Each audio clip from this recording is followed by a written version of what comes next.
The Bible tells us, "For we wrestle not against flesh and blood, but against principalities and powers and spiritual wickedness in high places." Now, for those of you that aren't familiar with the events that happened before Earth's creation, let me fill you in. Before the very earth that we live on today was created, Satan himself, some of you may know this, but he was an angel in God's kingdom, right?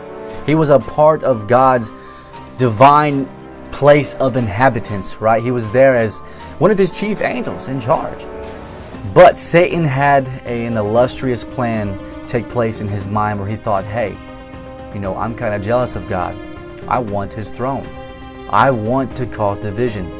So if you're familiar with the story, the Bible indicates for us that Satan went around the angels in God's kingdom and caused division. He started spreading rumors. He said, hey, God's this, God's that. Maybe you should let me be in charge. Maybe we should take him out. And the Bible tells us that he turned 1/3 of God's army of angels against him in heaven. Now, this is important because history is known to repeat itself, right?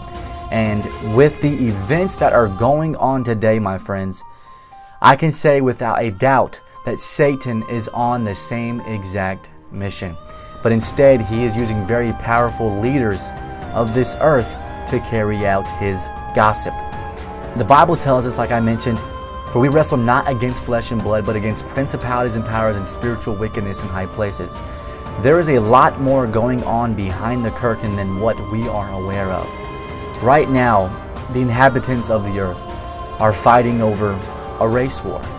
It has been ignited by the media to put blacks against whites. It has been ignited by the media to put people against each other. Now, in order for the mark of the beast to happen, the Bible tells us that this event is going to take place and the whole world is going to wonder after the beast. It says that the world will come together, right? But in order for the world to wonder after the beast and come together, there has to be a separation. There has to be something that goes on that puts these people and it go from a state of hating and violence and being away from each other to coming together in one, as the New World Order, or this one world religion, one world government agenda is planning to do. Right now, friends, thousands of people have been injured in this protests, right? Thousands of people have been hurt. Thousands of people have died. There have been videos that I've seen regarding these events that people have lost their lives on. I seen a video of one man being violently ganged up on by 10, 15 people, and they left him in a bloody pile. It's very easy to be manipulated by Satan because his whole purpose, think about this, my friends, think about this. His whole purpose is to cause division. Because think about it. Everything that God has, Satan has a counterfeit for. God is love. And what is Satan? Satan is hate, right? He's going to, if you were the devil, you would want to cause division among the people of God. You would want to cause division among his children because each and every one of us, me, you, we are children of God, my friends. We were made in his image. And Satan, being Satan, is going to try his very best to put us against each other. And what better way to do it than to have powerful leaders and to have powerful news stations to do and carry out his message of, hey, we need to be hating each other. Friends, the mark of the beast itself is going to come very, very soon. And the only reason why someone will be lost in the end is because they absolutely chose to. There is no black, there is no white, there is no red, yellow. All these different races that are, populating the earth today, friends, this is non-existent. We are all made in the image of God, right? We all bleed the same blood because in the end, this race war that we see going on right now, in the end, it's not going to be white, black, red, yellow. It's going to be righteous and unrighteous.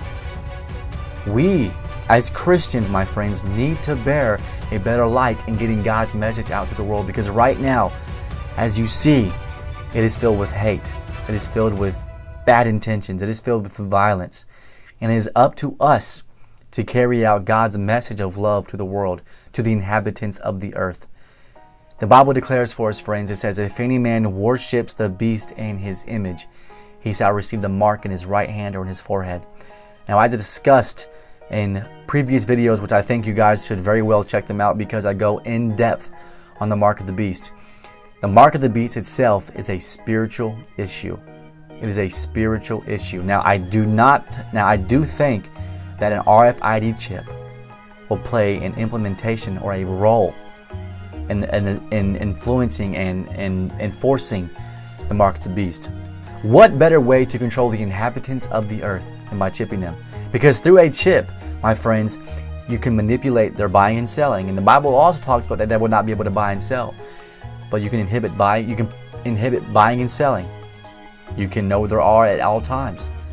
Friends, the agenda that is going to be carried out, the times that we are living in say, hey, it's me, Jesus, I am coming soon. He is knocking at the door, my friends. He is warning us. He's holding back the winds of strife, waiting for us to be ready. Do not be deceived by the media. There is much more going on than what we are seeing on the superficial level. Friends, if we peel back the curtain, there are very, very powerful people here that are taking these events, magnifying them, and putting us against each other so that they can implement a new world order. Look on your dollar bills. You don't believe me? Look on your dollar bills. This agenda is real. It says Novus Ordo Seclorum. That's New World Order. My friends, Christ is coming soon. And it'd be very smart if you were to prepare now and get ready. Choose this day whom you will serve. But as always, this is good purpose. We're sharing the everlasting gospel is our purpose.